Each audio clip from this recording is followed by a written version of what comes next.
জোগাড় করেছে, আমি কি করবো, কোনটা খাবো?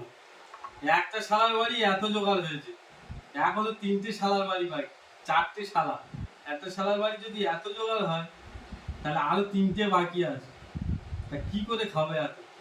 যাই হোক, খেতে হবে। না খেলে আমার সবাই রাগারাগি করবে। সন্ধ্যা হয় হোক, তবে এক ধাতে খেয়েই তো আমি উঠবো। নাহলে এই দেখো, সব রেগে আছে, বাড়ি ফাড়ি ধরে আছে, মারবে। ওই দেখো, ওই দেখো, সেটে গুটে আছে, সবাই মারবে আমার। না খেলে দেখো, না খেলে আমার মারামারি করবে। যাই হোক, এক ধাতে সব খেয়ে যায়। তুমি খেতে থাকো।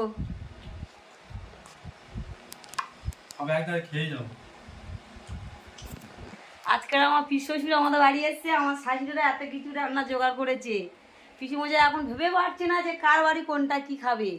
দেখা যাক পিসিমশাই কার বাড়ি মানে তরকারি ভাত ভালো হয়, বলবে পিসিমশাই বলবে যে আজকে কার বাড়ি ভালো রান্না হয়েছে পয়লা বৈশাখে। ঠিক আছে, ফাইনাল জানাবো। এইটা খেয়ে দিই, আর 4 বাড়ি 3 বাড়ি খাই, রাতে ফাইনাল জানিয়ে দেবো কার বাড়ি ভালো হয়েছে। লাইভে জানিয়ে দেবে পিসিমশাই। সবাই ভালো লাগলে লাইক, কমেন্ট, শেয়ার করবে। টাটা।